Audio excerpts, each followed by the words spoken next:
Thanks everyone for joining today's webinar on optimizing messaging and sound bites to drive success. This webinar will be recorded and it'll be shared with registrants tomorrow as well. Today we're talking about how message optimization can help you own the story and how to track the influence of your messaging on actions that relate to business growth. Yes, PR can and does drive growth. It's my pleasure to introduce our esteemed speakers that are joining me for this webinar. First, we have Stacey Hedman, who leads global marketing strategy, situational analysis, and competitive intelligence for the International Fund for Animal Welfare, otherwise known as IFAW, one of the world's largest and most impactful animal welfare nonprofits focused on the rescue and protection of animals and habitats.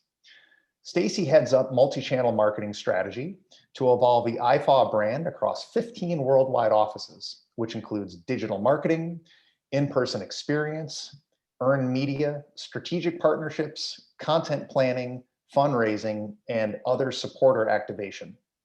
Stacey's expertise integrates 16 years of agency strategy alongside Fortune 100 clients with in-house leadership experience for purpose-driven global organizations. Also joining us is Lana McGilvray, who's the co-founder and CEO of Purpose Worldwide, a communications consultancy that specializes in helping clients drive their purpose and growth as they pioneer a better world for all. Over the span of her 23+ year career, Lana has served over 100 top brands such as Maxwell Biosciences, New York Magazine, and Tiffany, technology and data organizations such as The Trade Desk, DataZoo Roku, Exalate Nielsen, Integral Ad Science, and the IAB, and not-for-profits such as such as Civics Unplugged, Global Women in Blockchain, and USA Facts. She is a contributor to Ad Age. She's an Adobe influencer and an advisor to the CMO Club, Tech Up for Women, We Are Gen Z, and several purpose-driven startups. In 2020, PR News recognized Lana as one of the top women in PR. And I'm Sean O'Neill, president at Onclusive. For those of you who don't know Onclusive yet, we empower communications teams with media monitoring and PR analytics software and services. And we are the inventors of Power of Voice, PR attribution, and NEO messaging, which you're going to hear a little bit more about here today. And so during our time together, we're going to review the importance of analyzing and optimizing your key messaging, including the specific keywords and sound bites that are placed into your news releases, media relations pitches, and own media content. We'll also share tips for measuring how to optimize your, how to message is resonating internally and externally with key stakeholders, and then hear from expert panelists about proven strategies for optimizing messaging based on these insights. We'll also discuss the next generation of message optimization technology called News Engine Optimization, or NEO, and share best practices and applications of NEO messaging in the real world. We'll end with Q&A, so please submit your questions throughout the presentation by using the Zoom Q&A feature, because we'll address those questions at the end. So ultimately, communication is about what the receiver perceives it to be and what they do with it. Understanding which of your key messages are gaining traction can empower you and your team to develop impactful communication strategies and campaigns, as well as integrate those messages into other business functions, such as marketing, product, and human resources. This is especially important today when getting noticed is more challenging than ever. Online search has turned your prospects into informed investigators, meaning they're making purchase decisions based on the plethora of information they can find online, long before they ever speak to a sales representative, send an email inquiry, or click checkout on that shopping cart. This means that every piece of data you have around message resonance is critical if you want to cut through the noise and increase your signal in the overcrowded digital environment. Measuring how often your message is being used internally and externally is the first step, but understanding how each of your sound bites is driving a reaction must be an integral part of the the decision-making process for any successful brand. And according to a recent PwC survey of more than 1,000 senior executives, highly data-driven organizations are 3 times more likely to report significant improvements in decision-making. So let's get some perspective on this from our panelists. How do you make sure your messaging is resonating with key stakeholders, including employees, customers, partners, influencers, and the media? And how does your organization use this data for strategic decision-making? Let's start with you, Stacey. Thanks, Sean, and hello again, Lana, and everyone. As a nonprofit, our customers are our donors or advocates of the conservation and animal welfare work that we do around the world. So they're emotionally engaging with what we do, whether that's financially or by signing a petition or a pledge. Of course, we're not the only ones protecting elephants or whales. We work together with our peers, but we feel we're unique in our approach and the core phrases and connections that we wish to be known for. So with Onclusive, we can monitor the strength of those connections and spot upcoming opportunities to infuse messaging that helps us meet those goals. Yeah, Lana. Thanks, Sean, and thanks, Stacey. I think Stacey gets so excited about IFAW because it's such a great example. In our case, as you know, we're an agency, so at any given point, we're managing strategies and working with our clients, about 30 of them at any given time. And one thing that we've seen is just really this hunger for data lately. And it's really, as a practitioner, something I get super excited about. We have gone and we've really shifted from a practice in which we were always counting what we earned to something where we count what we do. And so what Stacey mentioned in terms of IFAW is not dissimilar to what we see for the not-for-profits, NGOs, the big businesses that we represent. Counting the number of press releases or pickups is far less important than the outcomes that they're driving. So as we go through the webinar today, I'll add a little bit more color, but that's how we think about it. Excellent. Now we want to hear from our audience. So we're going to deliver you a pop-up poll. So please answer this 1-question multiple choice poll. And later in the webinar, we'll publish the results so everyone can see. The question is, how do you measure which of your messages are working and which aren't? So simple, please take a moment to answer the poll that pops up here in Zoom. So I mentioned this earlier, News Engine Optimization, or NEO, is Onclusive's flagship message optimization technology. Simply put, NEO is like search engine optimization, or SEO, designed specifically for PR. NEO tracks messages in the form of keywords or sound bites. Right? Sound bites, as I think everyone knows, are 1 to 10 word phrases about your product or brand, which you continuously use in your content and reporter pitches, with the goal of these sound bites showing up in earned media articles or being pulled through into those articles. You want customers to associate these keywords and sound bites with your product or brand, so there's this concerted effort to integrate them into your PR activities. For example, Onclusive uses keywords like PR measurement or insights or PR attribution and media monitoring. Message pull-through is a good indication of how successful your media relations are in getting a journalist to use your language. But just because, and Lana mentioned this, your sound bites appeared in an article does not mean that they drove any kind of impact for your business. And even if they did, message pull-through would not reveal which of those sound bites were the most effective. And so this leaves most PR pros without the ability to optimize their message strategy and thereby unable to improve their performance. This is why we borrow some ideas from our brethren in marketing, specifically the search engine optimization or SEO team. Why? Well, because SEO practitioners are remarkably similar in their focus on key messages. SEO teams call them keywords and PR teams call them sound bites. But both teams are essentially in the business of delivering their messages in a way that resonates. But there is one big difference between how these two functions have historically operated. Thanks to a number of advancements in data and technology over the years, SEO practitioners leverage a very wide range of insights around the complete performance of their keywords and messages. Simply understanding if and how their keywords have been delivered, right, which would be message pull through in the world of PR, is not enough.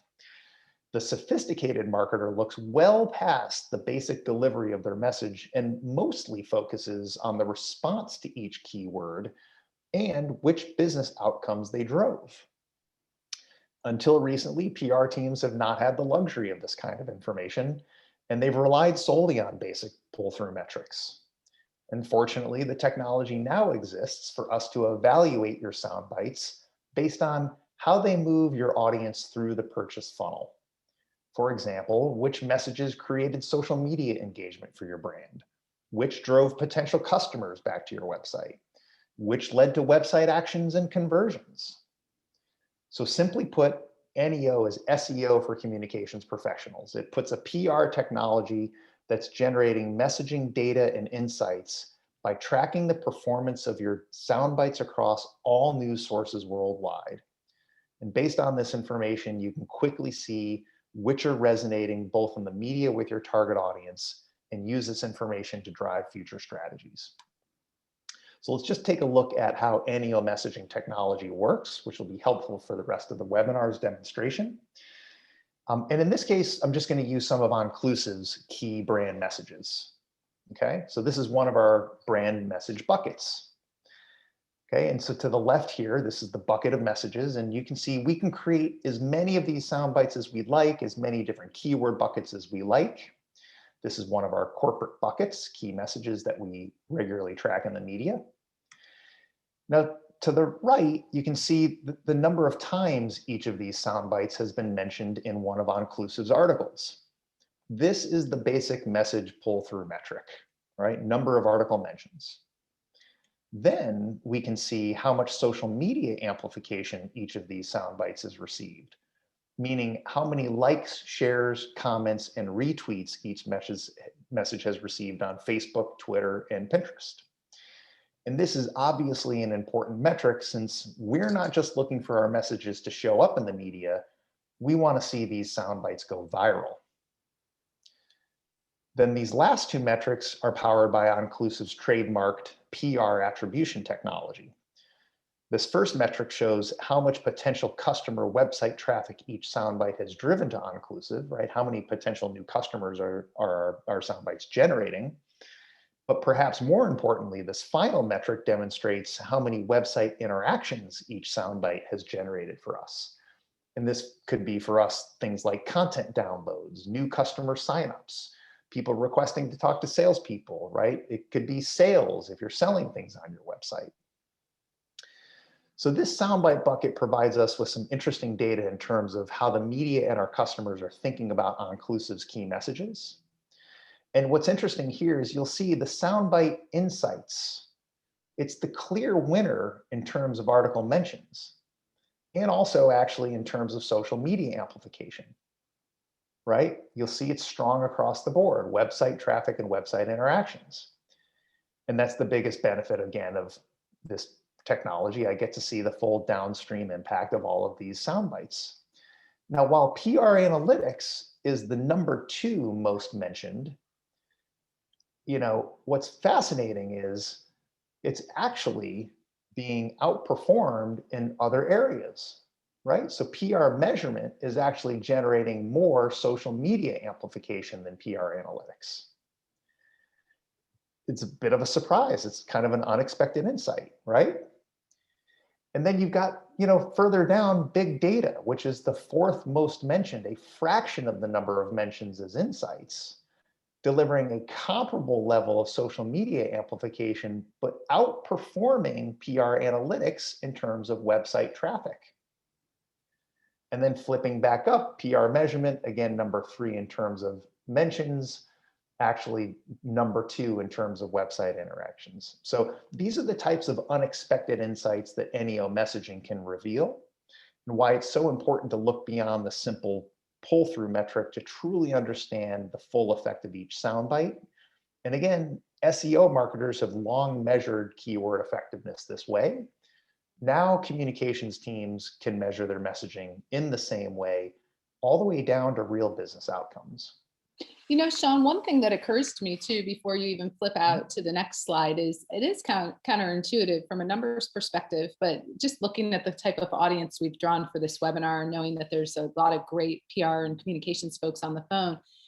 One of the strategies we talk about with our clients all the time is we're really not going super wide with the biggest stories. A lot of times we'll focus in on going exclusive or to a smaller number of publications that we believe will have a higher impact. So intuitively, even, you know, without using something like NEO, I think there has always been this assumption that you might drive better traffic or better outcomes by doing a more limited outreach. And this just really proves it. So I think the numbers for those of us on the inside, it's gratifying. So thank you. No, it's great. Yeah, and any good experiment, you want to test as many variables as you have enough data for. And we always have 8, 9, 10 sound bites in every bucket, because if you limit it, to your point, on the ones that seem like the obvious winners, like insight, PR analytics, and PR measurement, we may not have revealed that big data was actually a workhorse for us. It's a great point. So, you know, here are some of the common NEO messaging applications, right? One is, of course, just tracking sound bites for a company, could also be a brand or a spokesperson. Tracking sound bites for a specific product to identify if you're over-indexing on certain product mentions or one benefit over the other. In crisis situations, tracking crisis-specific sound bite performance over time to understand how the impact is changing and affecting brand reputation. Measuring the company's messaging and spokesperson during major events like an IPO. And of course, tracking sound bites against each other, this A/B testing practice to optimize your efforts on a go forward and also inform other marketing efforts like email marketing, social media, and messaging materials. So let's hear again from Lana and Stacey, again, who are the experts in message optimization. So Lana, you've been giving us some really great thoughts here. As the CEO and founder of Purpose Worldwide, what are some more specific tactics that you've employed to help optimize your clients' messages? I think again, and we talked a little bit about this as we were planning, but I think the trends in terms of optimization are the ones that appeal to me the most. So I think one of the biggest trends we see across strategies, whether it's for a D2C client or a not-for-profit, is that this kind of centralization of our metrics. So in the past, we needed to look at SEO and we kind of would look at what keywords were trending, and then we would try and apply it to the PR tactics. Here, when you have something like NEO available to us, we can start to do the things that we've been doing in other areas of marketing. For instance, email is a great example. Like we've always been doing A/B splits and seeing what was optimized with keywords. This really allows us to do it within one platform, saves us a lot of time, helps us to be much more efficient. So I think kind of just building out the comm tech stack has been one of the biggest trends we've seen. And that gets applied, again, for everybody, whether it's a direct-to-consumer marketer or it's an NGO. Yep, smart insights. What about you, Stacey? Well, similarly, by looking at NEO as we would SEO, we regularly track the species and the countries where we work, as well as the spokespeople and themes that are associated with those projects. We're doing the same across our competitor set. So while we, as I said, we all ultimately work together to save and protect animals, this added NEO analysis helps us to understand where IFAW can truly stand out, where we might be able to tell another side of the story, or what subjects might help us most join the conversations that our audiences are having today. And I think, I think Stacey will get to it, so I'm not going to steal her thunder, but I think when we're starting to apply these things, it's really looking for some of the ahas. We know what we know, but we don't know what we don't know. And so starting to think about maybe which of our new influencers are really having a new impact. Maybe you're introducing a new influencer and tying them to a certain campaign, or you are testing a message for the first time. COVID was a great example. We had organizations that were providing, the American people with facts from everything to COVID to the elections last year, really critical things for American people. And we did not know what was going to have the most impact. So just having it available is just a great resource. Yeah, I agree. So Stacey, good sort of segue here. Let's maybe just talk a little bit more broadly about IFAW's communication strategy, and that'll be, I think, a good setup for some of the examples you're going to share. Sure. One of the things I think helps sort of make this the most tangible for us is that we at IFAW believe we're uniquely positioned for our work in both animal rescue and conservation. So those are two sound bites that are separate or together. We'd love to see a story about a rescue of an individual baby rhino from floods, where the same conversation is also linking to our longer term commitment of restoring Manas National Park, for instance, in India, after years of civil unrest through the 80s and 90s. This photo is great-grandmother Ganga, who was released from floods at just 4 months old who was rescued from floods at just 4 months old in 2010. And she's now contributed to 3 generations of rhinos in Manas National Park. NEO analysis helps us proactively see and make those connections between such sound bites as animal rescue and conservation. But we also maintain a calendar of individual activities throughout the year. Some we can anticipate, like seasonal storms and policy subjects, and others that arise as one-time rescues or disaster events. Some examples there might be when we saw global attention turn toward the Australian bushfires last year. We saw traction for the term koala and for our koala detection dogs program that uniquely helps us to locate live koalas in burned out forests. And we track inclusion of the experts in those. So our regional director, Rebecca Keeble, was quoted frequently on those subjects. So we'll go through a little bit of that in some examples. We've also had a year-long incredible media traction highlighting our all-women ranger team called Team Lioness in Kenya. So they'll come up again too. And then when you think about kind of crisis situations, there was COVID for sure, which helped the average citizen start to grasp subjects of wildlife trade and the markets and other ways we exploit animals around the world, which are often tracked as a source of such viruses.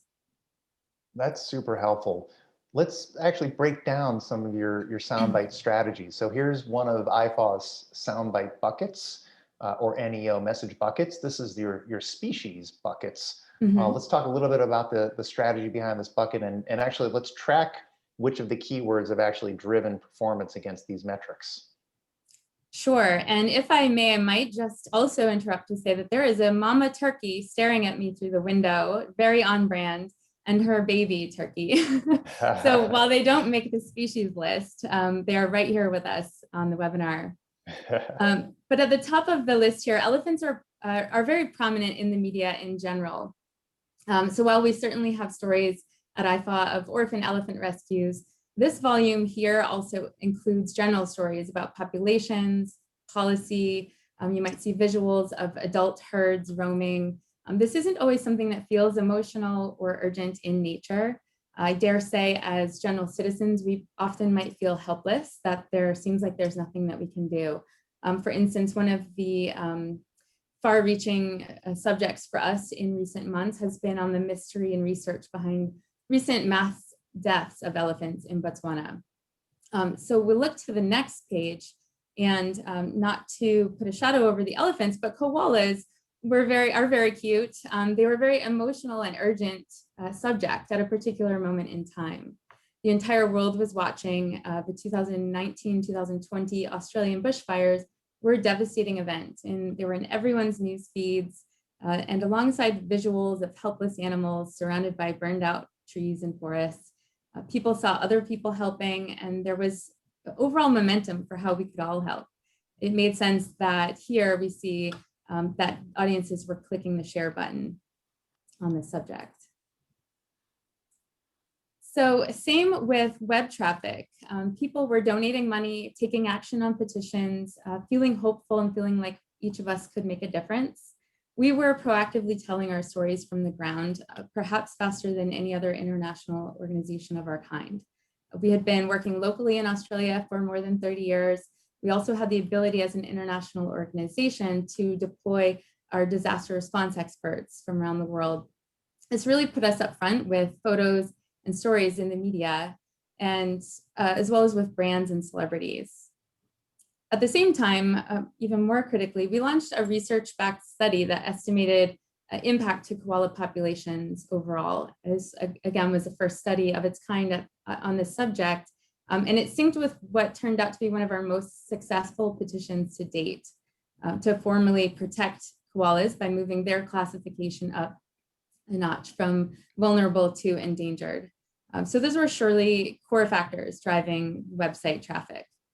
This is all very much a lesson learned that we then see happen for whales in the next slide. With less than 360 North Atlantic right whales left in the world, we've been heavily focused on our thought leadership here, our partnerships, even technological innovations that ignite an urgent change here. So our web resources are robust here now, and they're growing, even in the form of quizzes, as we'll see in a few. So with NEO analysis, we're learning how much further we can look just beyond the volume of articles and our subjects alone, and carrying that a little further.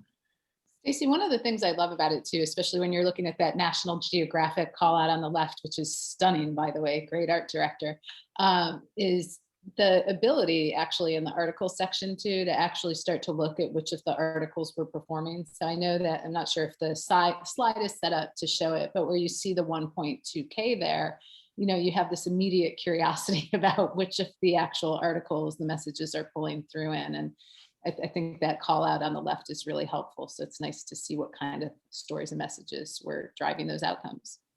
That's a great point, Lana. I do appreciate you saying it. Is yes, within the technology, these are screenshots. You can actually click on any one of these metrics and reveal the full list of articles that drove any one of these outcomes, including, you know, the list of articles here that drove the most website interactions for IFAW. And again, just a sort of interesting, array of, elephant most pulled through, but, koala with actually about half of the pull through, delivering significantly more social media traction, significantly more website traffic, and then here's whale as well, which again, half the pull through is elephant and delivering actually a comparable level of website interaction. So just a good example again of, you don't want to just go with the obvious sound bites, and you don't want to just look at pull through. Your most effective and most efficient sound bites may actually be mentioned, less than some of the more popular sound bites, like elephant in this case. Absolutely. And Sean, I think there's actually a question from Stephanie in to you about, and to Stacey, and I think the answer is yes, but is this data specific to IFAW that we're seeing here? Yes, so good question. Thanks for interjecting with that, Lana. What we're looking at here actually is one of IFAW's soundbite buckets or NEO message buckets in the Onclusive platform. This is a sort of an extraction from the platform. So these are screenshots of one of their soundbite buckets. And again, what we're revealing here is one set of IFAW's soundbites tracking per soundbite how many article mentions each soundbite received, how much social media amplification each soundbite garnered, how much website traffic, and how many website interactions each soundbite delivered for IFAW specifically. Thank you, Lana. That was helpful. A sneak peek, an inside peek. And it's an inside peek courtesy of IFAW. Let's take a look at another bucket here. So this is your experts bucket. So these are experts who you're putting out in the media specifically for IFAW, right? Mm-hmm. Yeah, and we'll see similar results here when tracking these executives and experts. So we'll breeze through a few of these slides more quickly. At the top, you see Neil and Jason. These guys are speaking on subjects of elephants and populations from our South Africa office. So this really matches the volume that we saw with the term elephants. Next, you see Grace as our lead expert in China, and her participation has been particularly relevant to COVID subjects over the past year. We really focus on our thought leadership here, as we'll see again in a couple of slides. Rebecca is our regional director in Australia. I mentioned our report and petition that drove audiences to our website in particular. And lastly, we have Sharon Livermore as our director of marine conservation. She's typically tied to subjects of whales, such as commercial whaling in Iceland this past year, the North Atlantic right whale subjects we spoke about, and even the recent interactive quiz. This was about how whales process carbon emissions through their poop. So that was a fun way to create website interactions. Yeah, and this bucket, even more dramatic example of how nonlinear your soundbite performance really is when you look across the entire funnel, right? Neil, number one by a wide margin in terms of pull through, Grace, number 5th most mentioned with a small fraction of total coverage, dominated in terms of total social media amplification, right? I mean, talk about efficiency here, right? And then we're sort of hopping back around here. Now, Rebecca, second to last in terms of total pull through, but number one in terms of driving website traffic. And then, then there's Sharon, who's, the number one driver of website interaction. So, again, if you just look at pull through, you're missing a lot of really important insights. Mm-hmm. And moving next, for me, most interesting is taking a look at our themes and perhaps the items that are unique to us at IFAW. Our all-metric winner here at the top is for COVID Soundbites. We went all in on this subject because we were fully equipped to do so. We have a holistic kind of 360-degree approach as far as having rangers protecting animals on the ground in Africa and India. We're training enforcement officials at international trade ports, stopping wildlife crime online with platform partners like Facebook and eBay. And we've long been committed to demand reduction in China and Asia as a whole. We're also actively influencing global policy on wet markets and exotic species subjects around the world. So again, I'm really happy to see this one strong on all aspects. Next, our all-women ranger team I mentioned in Kenya is known as Team Lioness. So we're tracking the words in quotes, Team Lioness. They're incredible stories of empowerment and community for these women and their families and their community as a whole, has been generating extremely high-profile coverage around the world. And that's been happening consistently since July a year ago. This includes CNN, the Washington Post, Travel and Leisure, giving us a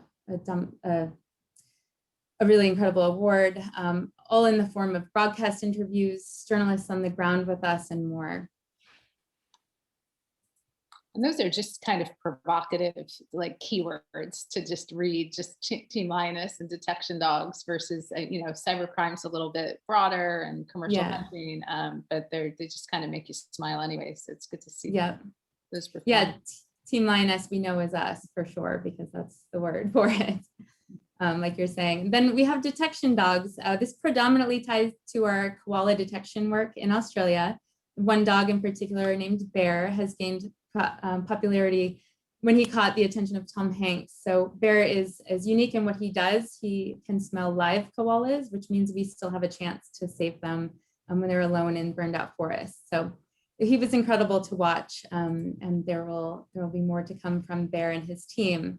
We'll continue to monitor the detection dogs soundbite as our work here really expands into wildlife trafficking and poaching regions around the world as well in the coming months. So again, it's also garnering lots of website traffic for us. My thoughts here are that dogs are tangible for the average person. We all love them. When we see posts of dogs, we often share them, thus spreading the network a bit. So it's perhaps the first time someone is seeing IFAW, hearing the IFAW name, which brings curiosity back to our website. And then lastly, website interactions. We see cybercrime and the quote term, the phrase individual animal, showing higher website interactions here. Individual animal stands out to me particularly strong because we stand by the belief that every individual animal matters in conservation.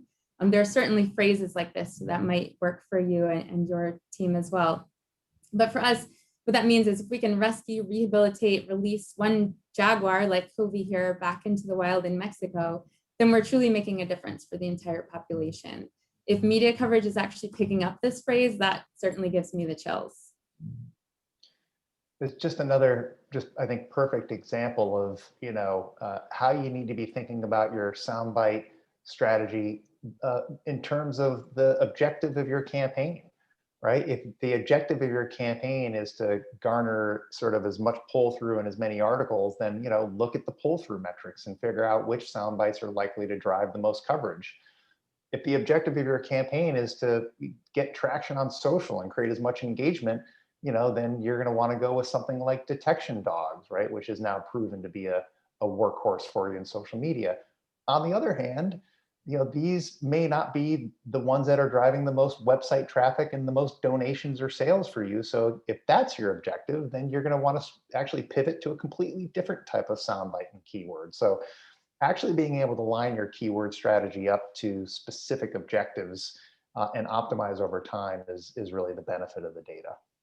Stephanie, yeah, Stacey, have you actually turned off keywords, since turning on NEO? What do you mean? I guess change the key messages. I mean, you can see some of these ones are performing so well for you, like Team Lioness, but has it impacted how you're messaging? Yeah, that's a great question. We are still watching and learning along the way, and I do jump in and change these terms pretty regularly just on the subjects that are coming up for us. So, something like individual animal is relevant to us all the time, but I am going in, checking things like Team Linus when they really came up, or COVID when COVID came up.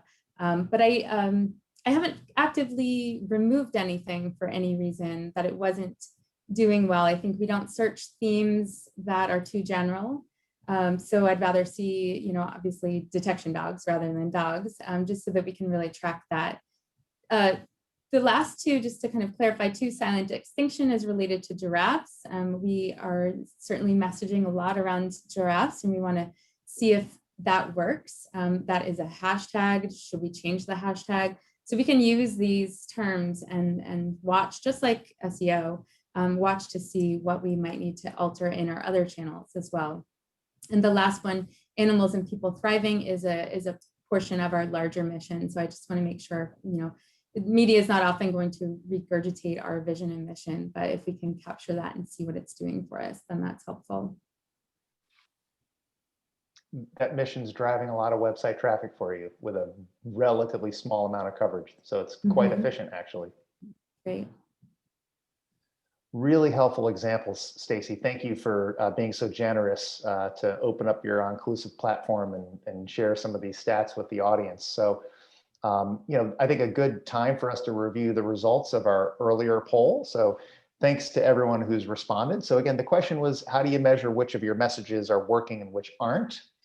The resounding winner at 44% of responses was using general marketing data like email, social, A/B testing, etc., followed by a pretty close second and third place. Number two was we actually do not currently measure, which was interesting. 29% of the respondents don't even measure this, which indicates a big opportunity. 21% do use PR measurement technology, possibly some Onclusive customers on the line, and just 6% of the respondents said that they use surveys to measure. So again, great overall take rate on the poll. So thanks everyone for responding. And yeah, if you don't currently measure, hopefully this will have inspired you to some of the opportunities.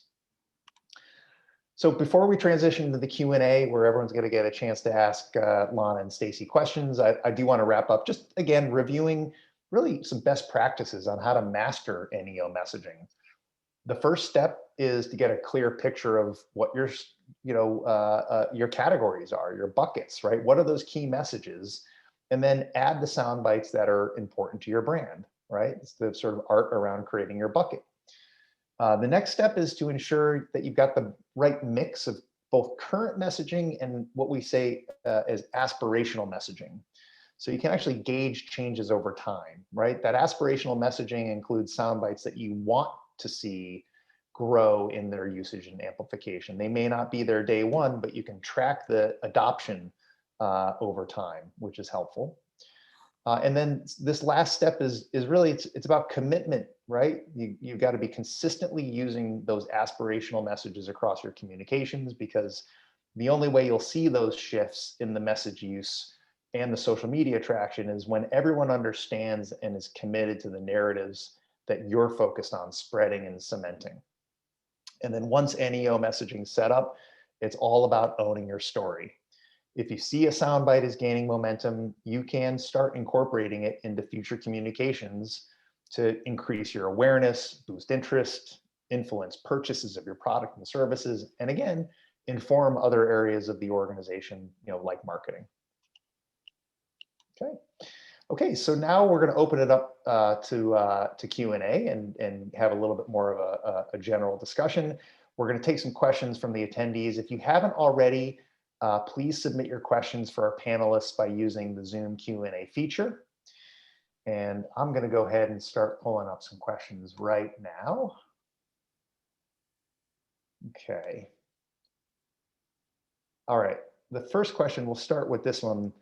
And this is to both Lana and Stacey. It's a good question. How often do you measure message effectiveness and why? For example, monthly, quarterly, on a campaign basis, et cetera. Okay, so this is a little bit more about sort of the frequency, and that is a good question. So how do you guys think about this? How quickly are you sort of monitoring the performance of a message? How often are you checking in?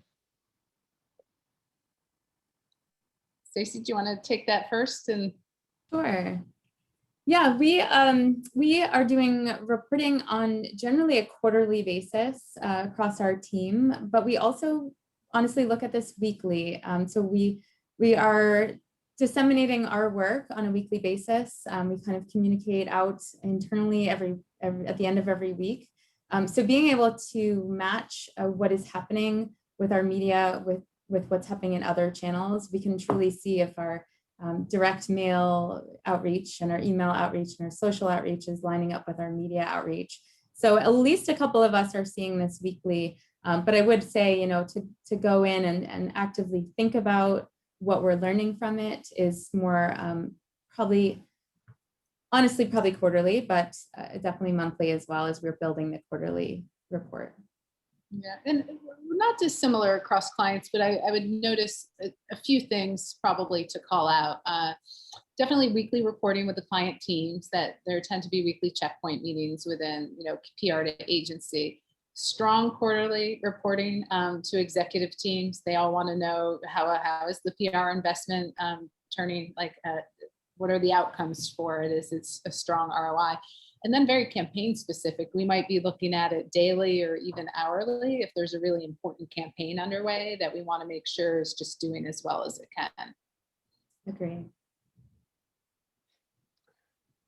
Good question from the audience.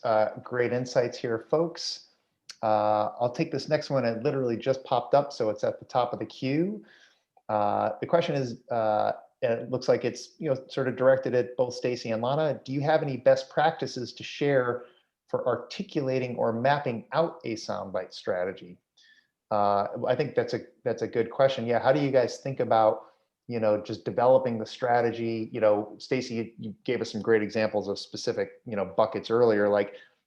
How did you even decide to have these categories of soundbites, right? And then which sound bites were the right ones to include in that? So yeah, I think good question. Best practices around mapping out your strategy. Yeah, as I mentioned at the top, we are watching our competitors too. So we have species and countries where we work. Honestly, we work in 40 countries around the world, but we have 15 offices and we know the subjects that we most want to focus on. We can compare when even a campaign subject, or if the time of year is focused on whales, we can compare whether we're showing up on the subject of whales versus more or less than our quote unquote competitors. So, I track our core species that we most actively work in and the countries. So a koala is obviously in Australia, but whaling can happen all around the world. Whale subjects happen all around the world. So we want to see where our coverage is really coming from in that regard. Otherwise, yes, those themes are, as I mentioned, I wouldn't want to search dogs, but we know we're working in detection dogs. We work in detection dogs that detect koalas, but we also work in the wildlife trafficking and sniffer dogs, such as in Benin. So I don't want to search specifically koala detection dogs. I'm searching detection dogs as a whole. Yeah, I hope that helps. I think our mapping strategy is very similar. I think of one of the not-for-profits that I love that we work with is an organization called Together for Safer Roads. And the US has just an egregious record of traffic fatalities that we shouldn't have. If you look at the metrics and things that drive them. But there are a lot of organizations around the world that talk about road safety, but they have different constituents, as you might imagine. So World Health Organization, for instance, and CDC have a certain benefit, and practitioners at the government and regional level have a benefit. But really what we've seen with our particular client is they're a corporate social accelerator. They're helping get private businesses to fund road safety initiatives around smart cities. And so as we think about mapping out their strategy, it's similar. We don't want to own just one keyword. We want to tether it to the things that make them unique and valuable and really express their purpose beyond kind of profit, and what makes them unique. So not dissimilar, Stacey, to what you're doing. That's actually a really good context there, Lana, and a great example, by the way, of another important purpose-built company. Next question here, this one also just popped to the top of the queue. This is, I think, a follow-on for you, Stacey. When you're doing that competitor analysis, do you have a systematic way of taking into account the size or reach of those organizations to compare apples to apples? So that's interesting. You know, there might be some larger organizations, even some smaller organizations. I guess, how do you factor that in your competitor analysis? Yes, we certainly do watch that. We know a couple of our competitors are, predominantly getting tons of coverage at a certain moment in time. So we do watch that. And I also pass it back to you, Sean, because Onclusive, when we look at our competitors, goes into a category of influential media. So it's already taking some of the work out for us. We watch our comprehensive volume of coverage every day. But when we look at competitors, we're looking in the category of what is considered influential media.